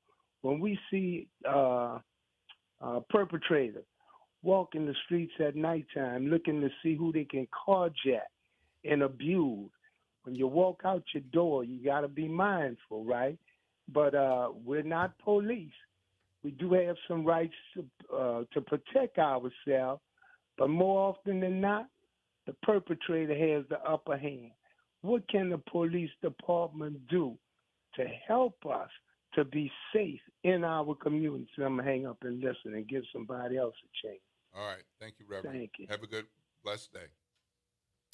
Well, in fairness, too, our own officers are as frustrated as the citizen is about the fact that we have people who are out of jail or not being held accountable, and they're walking our streets. When we see the record of the people who continue to do harm, it's probably not the first time they ever did harm. And we look at these criminal records and we go, what are you doing out on the street? And that is not a police officer's issue. That becomes a court issue. It becomes the bigger criminal justice machine. Who's holding someone accountable? I do believe in restorative justice, but there are, for those who want to try to be restored and turn around, great. We support you and salute you. But those who are not turned around and prowling our streets with these heinous criminal records, I have to turn to the courts, and I have to turn to the judges, and I have to turn to the bigger criminal justice system. Because it frustrates the police officers, too. We're like, what are you doing out here? Okay, we've got another caller. Kelly, you're on with Will Sutton, Ro Brown, and talking to Chief Ann Kirkpatrick. Kelly? Hey, good morning. Good morning, Will. Good morning, Ro, and good morning, Chief Kilpatrick. Good morning. Good morning. I heard the chief mention that our second lines are getting larger, as well as we know that the Southern Grambling event is scheduled to be, I guess, at the end of November, and all the kinds of things that we do. My question is simply, and I've read that the chief welcomed the National Guard to come to the city. So my question to her is simply, are the National Guard still scheduled to come to the city?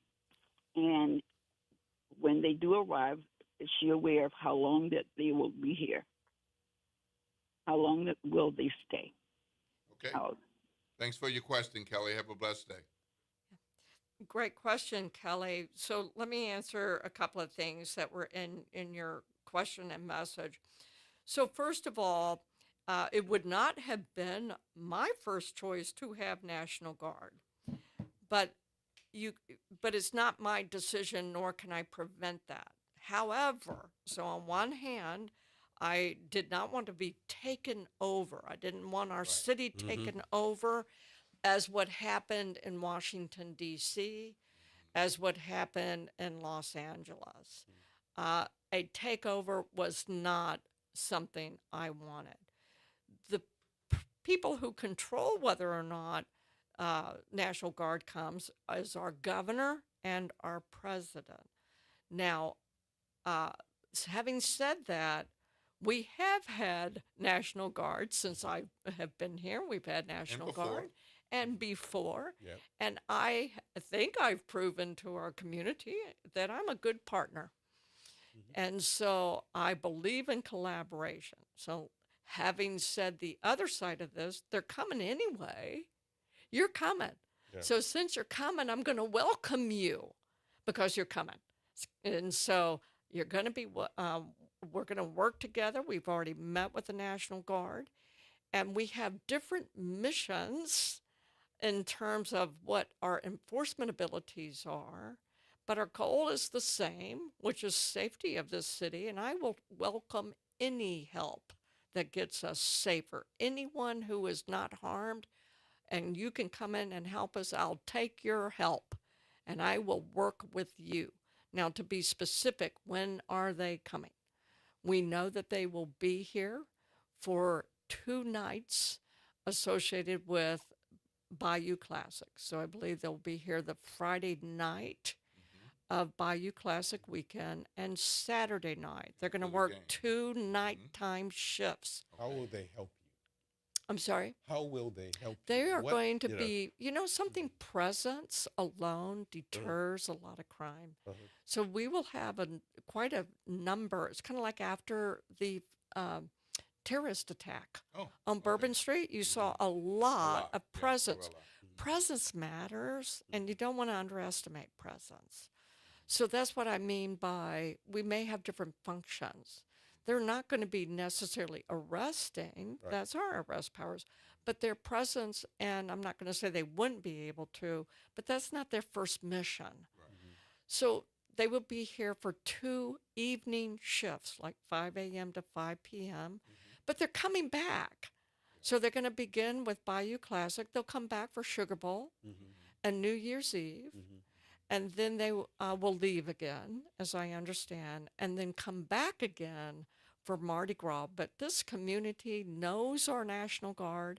And one last thing I want to emphasize about the National Guard, these are our local Louisiana National Guards. These So are we your don't have brothers people and your coming in sisters. from other states? I have been told we are not having other states. So these are our brothers. These are our sisters. These are our co-workers. They're just, This is their assignment. this is their assignment for the weekend, and we have had good relationships. So, but that's why Ann Kirkpatrick is going to welcome them. So do we know how many National Guard Yes, troops will a come couple in? of hundred is what I've been told. 100? Couple of hundred. Couple of hundred. Now it may vary depending. Like Mardi Gras will probably have more than what we would need for Bayou Classic, but as I said, I will take any partner, anyone who comes who wants to help.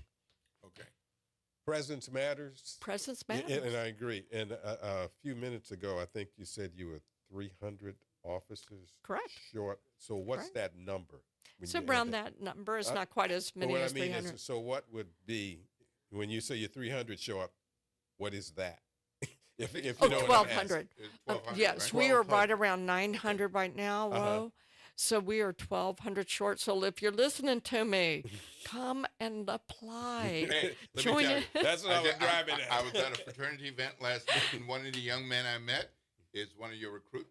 Oh, I love it. And I love he it. had praise for his supervisors. Well, thank you. And I Glad. asked him, how many have you lost? He said, we haven't lost anybody, and we're going to keep it that way. Okay, well, there you go. But you got to be the best of the best, That's right, okay? absolutely. So, No Border compromise. Patrol, have Yeah. you been briefed on Border Patrol? I'm having that briefing this week at my request that we have a briefing regarding that. Same principle as I have regarding National Guard. It's the same principle. I am going to collaborate. Now, I have no control, and nor does anyone in the city have control as to whether or not Border Patrol will be here. They're coming, so I am going to be a partner, but I also want to emphasize something to our community. To be in our country undocumented is illegal. To be illegal is not criminal. And this is civil. Important distinction. Distinction. Yeah. And sometimes we use illegal and we assume criminal.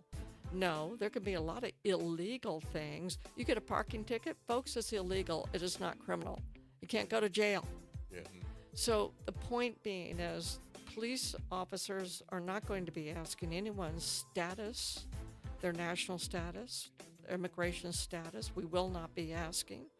We will not be participating in the removal But we will always be there for our partner if they need help because of safety. We're there. We're not going to hesitate. We're going to be there to help you. We're not going to let anyone be harmed. One follow-up question on that. So if they say, Chief Ann, we're coming. Yes. Border Patrol is coming. Yes. Tell us what you want us to do and what you don't want us to do. What's your answer? I would tell them that they are here on their mission and they need to do their mission without bringing us in, with the exception of we are here to, we will honor the laws of our land, and we will participate to the level that our laws will allow us. But ultimately, I am here mainly to make sure you're safe, to make sure our community is safe. But do not ask us, because we will not enforce a civil law. We have no jurisdiction, and I'm not going to be illegal. Okay. I won't be illegal. I'm not enforcing something I can't do. All right. Well, thank you for extending your stay for a few minutes. We appreciate your coming again. We always a joy to have you here. Thank you, Will. Thank you, Chief Ann Kirkpatrick. Ro Brown, we're going to have a few more minutes after the break. We're going to the break momentarily. This is WBOK 12. This is your news update for WBOK from WDSU. For all your news and weather, watch WDSU News, New Orleans' leader in live, local, late-breaking news. Today at noon and 4 p.m. Good morning and happy Tuesday. I'm Morgan Lentis with WDSU News, and here's a look at today's headlines. Happening today, New Orleans Mayor LaToya Cantrell is expected in court to try and modify her bond conditions. Cantrell previously requested she be allowed to speak with her former bodyguard, Jeffrey Vappy, who was indicted alongside her. It is a motion that was recently denied. Today's hearing is happening at 10:30 in federal court. And if you need to make groceries this week, Governor Jeff Landry says those federal SNAP funds should be ready for you to use. Landry says not only will recipients get their full November benefits, but the elderly and disabled will end up with extra money after receiving 25% of state-funded assistance at the beginning of the month. Those benefits, remember, were delayed because of the government shutdown. Then the family of Ole Miss head coach Lane Kiffin is reportedly visiting Baton Rouge as LSU tries to woo the Rebels leader. Multiple media outlets reporting that the family of Coach Kiffin were in Baton Rouge yesterday, touring the city and LSU's campus. Ole Miss is on a bye week, and the university has reportedly given Kiffin until the 28th to make a decision on his future. And finally, a big congratulations to Tyler Shuck and his wife Jordan. The Saints starting quarterback is expecting a baby boy in February. It is safe to say the Bundle of Joy will be the newest member of Houdat Nation. And that is a look at today's headlines. I'm Morgan Lentis with WDSU News. Norman Robinson is back. Can you hear me now? And he's taking no prisoners. Can you hear me now? Each weekday, Norman Robinson brings you commentary with Off the Top. The incident was shocking, disturbing, disgusting, disappointing, and sad. Each weekday, Off the Top with Norman Robinson is heard exclusively right here. It's Off the Top with Norman Robinson on WBOK 1230 AM. Good morning, Wake Up. The Good Morning Show. Good morning. On WBOK.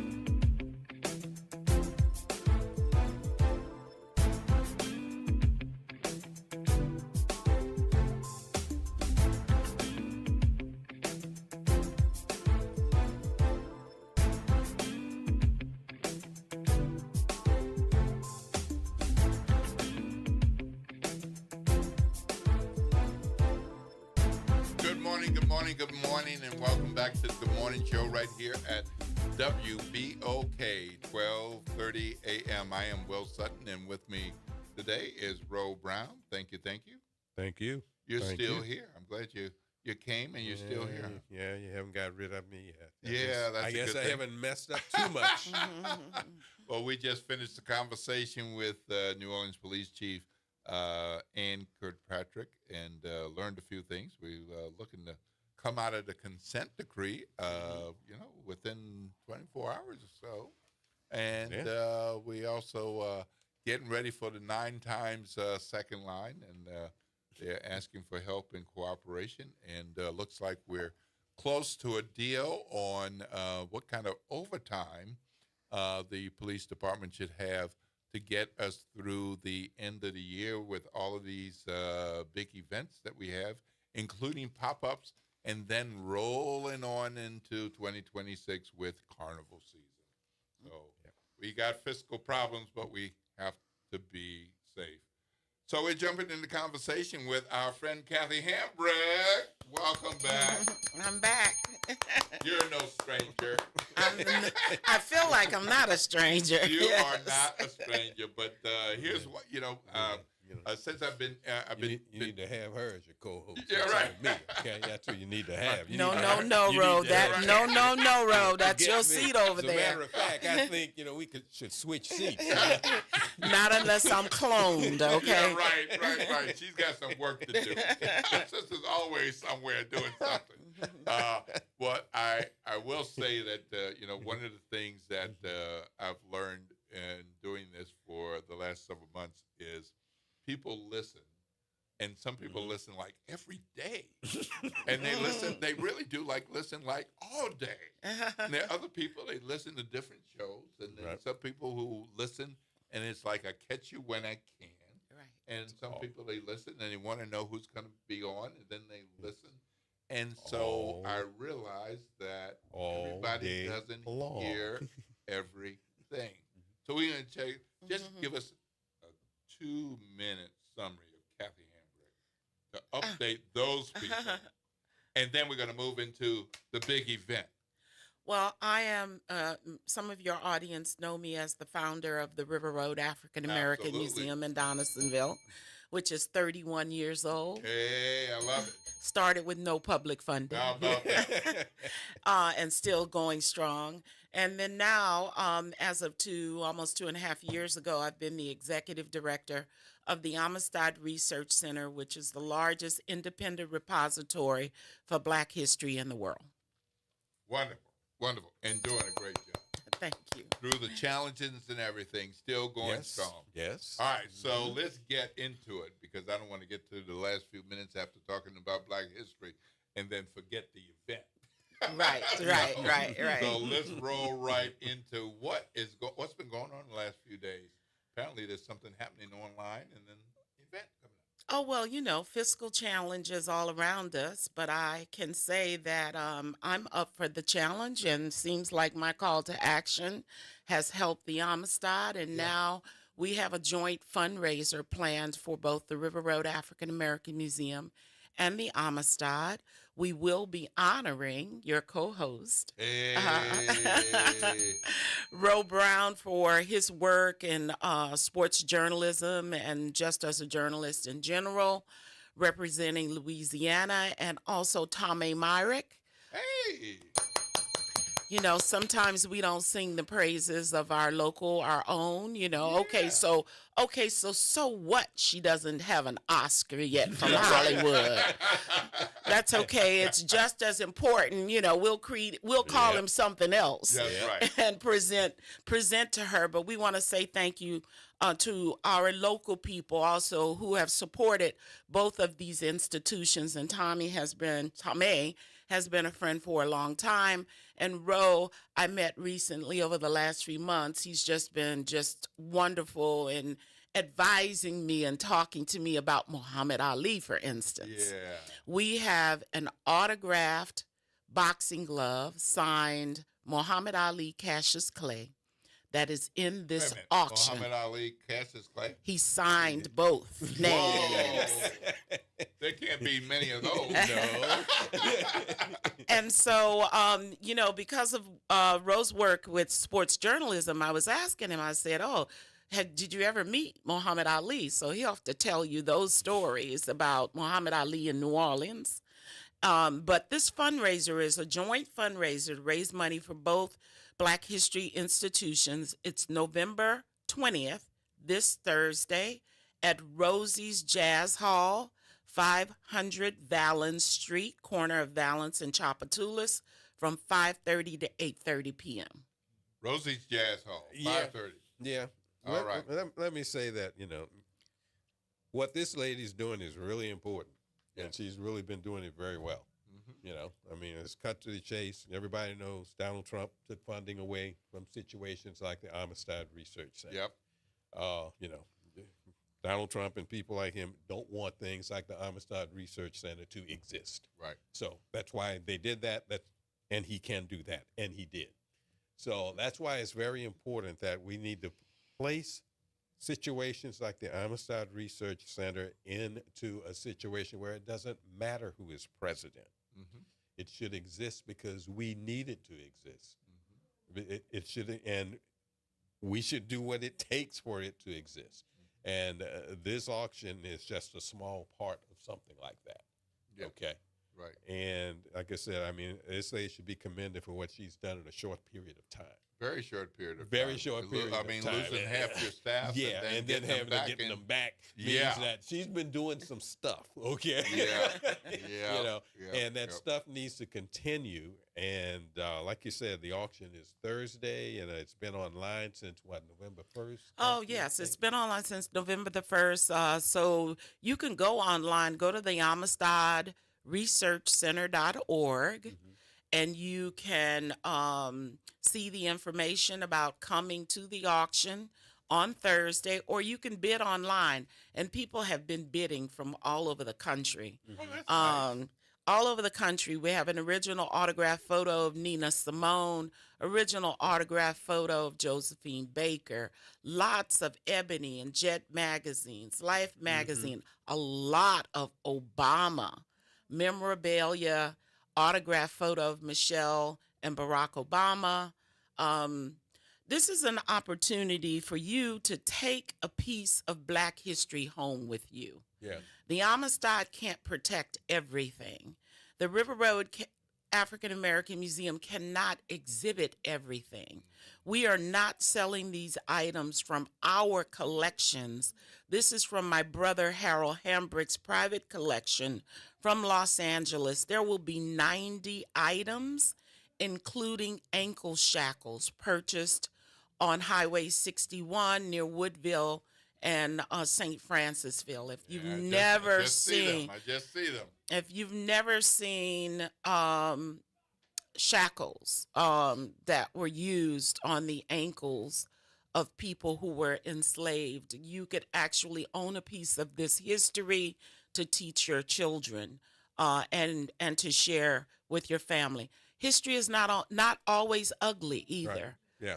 Oh my goodness. Beautiful autograph photo of Muhammad Ali. Yes, I'm looking at that. Yeah. So, we want to show the beauty in our history, not just the tragedy. Like that Dorothy Dandridge photo. That Dorothy Dandridge photo. Yes. Yeah. I like that Blackbirds in Flight. You like that? Beautiful. That's dedicated to the Georgetown, to the GU 272. Yeah, right. That's and I want to, when you think auction, people think, well, I can't afford that. When you think that everything is going to be, $10,000 or $5,000 or $3,000 or whatever it is, but there will be things there that people can afford. I mean, I've seen some of the periodicals, Black periodicals I never heard of. Okay. Right. That were really terrific, publications. I learned about Black history. I think my first experience with Black history, other than being around my family, was Jet magazines and Ebony magazines. Right.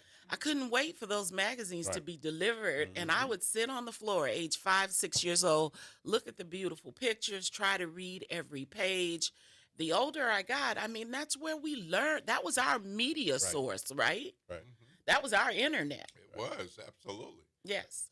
Absolutely. And I'm looking at the website, and so you mentioned that there are some things that are affordable. I see things for $25. Yes. $50. Yes. $75. Yeah. Yes. And these are beautiful items that can be yours. Yeah. That's right. Of course, you have to have the top bid to get it. Yeah. So. Yep. All right. So what can we expect when people come out on Thursday at 5:30? There will be a jazz trio there performing on the courtyard, and that's John Gray and the Continuum from Baton Rouge. Blair. Trumpet player, right? He's a trumpet player, but he has a trio. I know he is. Yeah. Yes.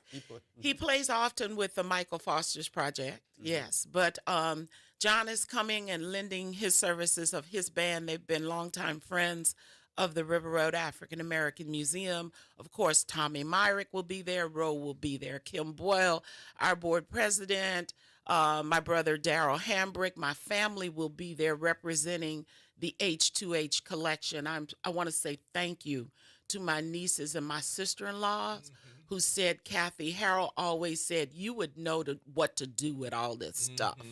And so now I'm in charge of figuring it out.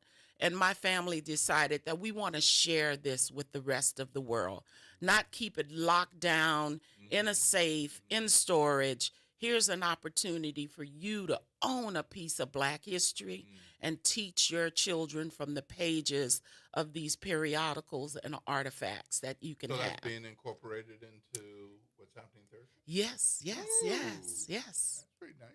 Yes, 5:30 to 8:30. Music, food. If you haven't been to Rosie's in years, I saw Shaka Khan and Rufus in 1976. I was just a baby. At Rosie's Jazz Hall. I think I saw Al Jarreau, Carlos Santana. I saw Sarah Vaughan. I saw Stan Kenton. Really? I saw Horace Silver. So you were a baby too. I saw I saw Chuck Mangione. Yes. Yep. I saw Alan Toussaint when he wasn't performing because he didn't like to perform live, but he did a special performance at Rosie's. And after he didn't like to perform live at the time. But look, for all you people out there who have been bugging me for years about me writing a book, I can't write a book unless a place like the Armistead exists. Okay? So if you want me to write this book, you need to show up at the auction, okay? You need to go online or show up at the auction. 500 Valance Street, the corner of Chapatulas and Valance Street, this Thursday at 5:30. All right, and the tickets are $25? Tickets are $25 to get in. So, this is a fundraiser. You got free music. You're going to be mingling. It's almost like coming to an exhibit. Right. 90 objects curated by me from a private collection, things you will never see again together. Yep. And you can get a look at that online. See some of the items that you will see when you go live and in person on Thursday. You can go to the Armistead Research Center website, and there's a link, and I've called it up, so you can check it out now. You can even start bidding before Thursday, so you can get a head start. Yep. You don't have to wait to see who else is interested in the items that you are interested in, so you can go ahead and place your bid. There's some wonderful and beautiful items there. I'm looking at the shackles. And as Rose said, there are things that are affordable for those of you who are collectors and thinking about collecting, and for some of you who want Black history in your home or in your office. So this is the place to be. Yes, sir. We even have original autograph of Thurgood Marshall for all those lawyers out there, original autograph of Shirley Chisholm. My brothers knew Nina Simone. My brother Harold knew Muhammad Ali. He knew Maya Angelou. So there's Maya Angelou, Mahalia Jackson, Louis Armstrong, original autograph photo. So these items won't be together again. Right. So this is an opportunity to see this as not only as auction items, but as an exhibit curated by me from the private collection known as the H2H collection of Harold Hambrick Jr. Well, it is quite a collection. It would be worth a wonderful day visit if these things were on exhibit somewhere. And the difference is you can walk away with something. That's right. Yes. Yes. So you you can walk away with something special. Have Black History in your home or office, or we've got holidays coming up. Maybe it's a gift for a relative or friend. Again, that's Rosie's Jazz Hall, 5:30 to 8:30 on Thursday, November 20th. The live auction is going to be held that day, but you can start bidding ahead of time. This is Legends and Legacies, featuring pieces from the Los Angeles H2H collection. And Mr. Roe Brown will be honored that evening. And so will Tamay Merrick. Thank you. Who will be honored that evening as a part of the program. Rosie's Jazz Hall, 5:30 to 8:30 on Thursday, November 20th. Be sure to check out the Amistad Research Center website so you can see all of the wonderful things that are available for auction. Anything else to add before we head out? We're going to have to make room for the front porch soon, you know. Well, next year is the Amistad Research Center's 60th anniversary. So we are planning our calendar now. There'll be something almost every month leading up to a big event in November of 2026. So we're looking forward to maybe having Debbie Allen come to town, the granddaughter of Elizabeth Catlett come to town, and maybe even Jaman Hansu, who played Sinbei Pia, known as Sinkei, in the movie Amistad.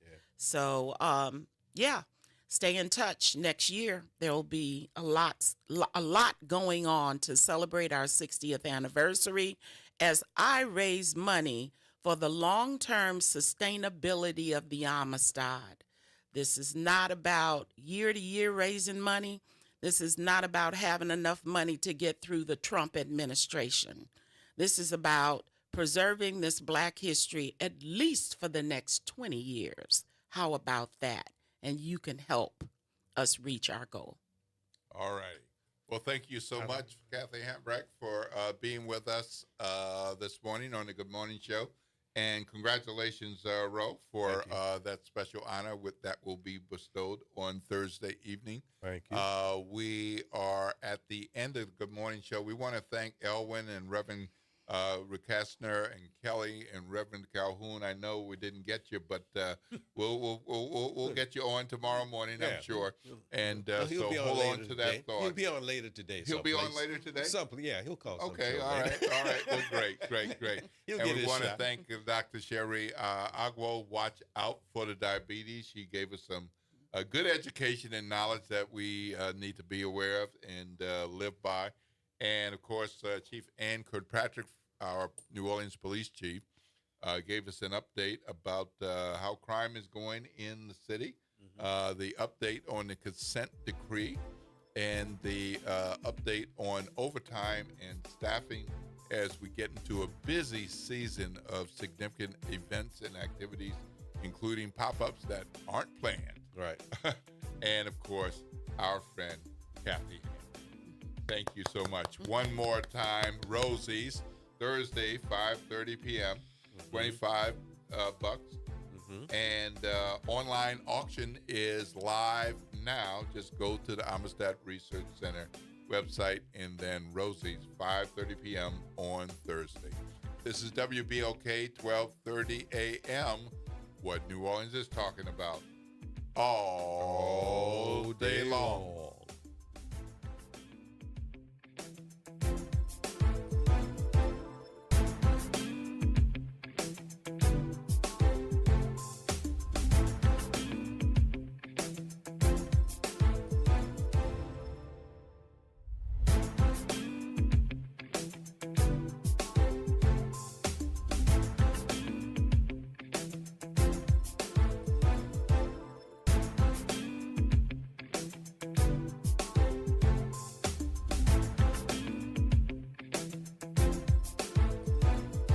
Tired of the impersonal, one-size-fit-all style of banking? You deserve a bank that delivers exceptional service and personalized attention to your needs.